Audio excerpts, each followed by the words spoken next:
The build-up to the Mario movie was so bizarre. From the outside looking in, it looked like a train wreck. A traditional animated Mario movie by Illumination? Yikes. With the creators of Teen Titans Go as their directors?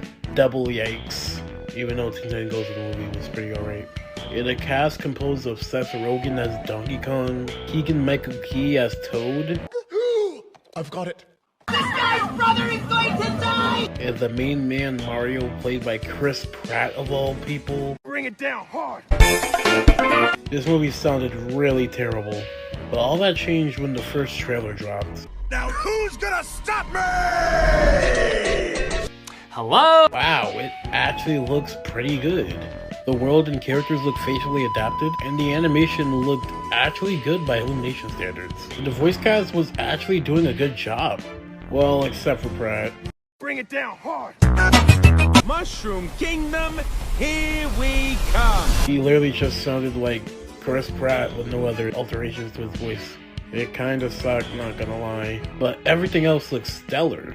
And as more trailers and clips appeared, the movie looked great. And then the bad reviews came in and it kinda scared me, not gonna lie. But I went into the theater with an open mind. And it was good. Now this wasn't a flawless masterpiece or anything. It still has its problems. But for what it was a very entertaining animated film based on Mario.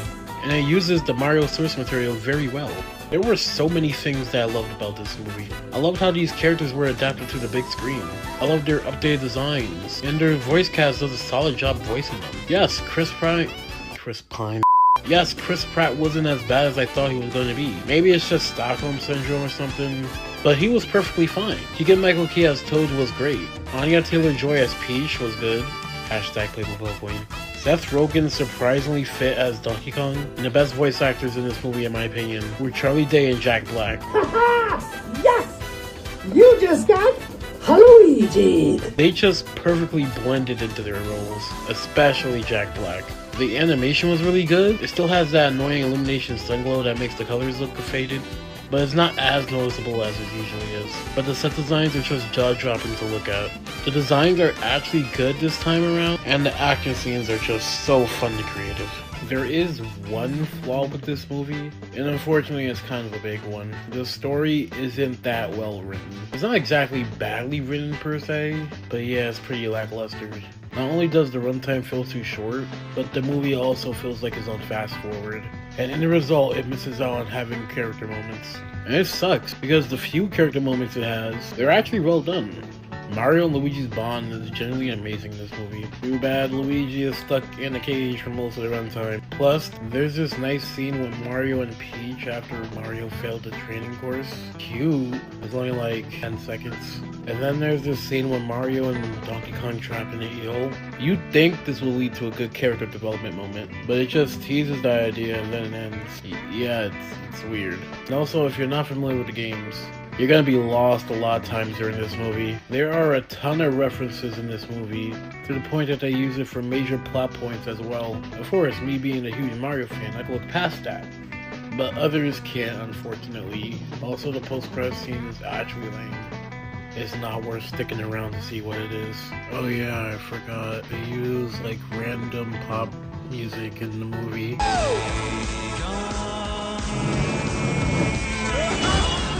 Why? Oh yeah, I almost forgot that Toad was a character after his introduction.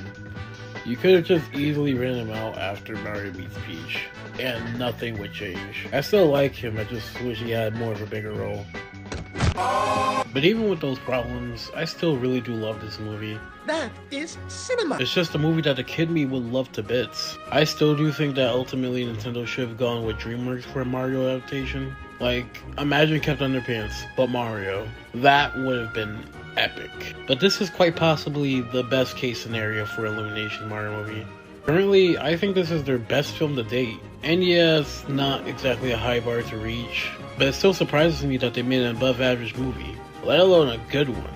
Maybe as time goes on, I'll come to my senses and put Despicable Me 1 back on the top. But as of now, the Mario movie is the best movie Illumination has ever made. And hopefully this is just a start. So yeah, 8 out of 10. Go see it. Okay, so this part is unscripted. I just want to like go over movies things I've watched this year so far. I watched Cocaine Bear. It was pretty funny, but the ending kind of sucks, not gonna lie. Like, you're called Cocaine Bear. I expect to see cocaine-driven bears. I saw The Magician's Elephant. I can't tell you what it's about because I forgot. And lastly, I saw Peter Pan and Wendy, which is quite possibly the most boring live-action Disney remake so far. It's actually really terrible. Do not watch it. It sucks. Hey, thank you for watching my review. It's hopefully the first of many on this channel, and thank you for my friend Carlos for editing. You should check him out on Twitter. He's a really nice guy, and we're working on something big, hopefully coming out in the next maybe 2 months, and hopefully you stick around to see that. So yeah, Critical out, I guess.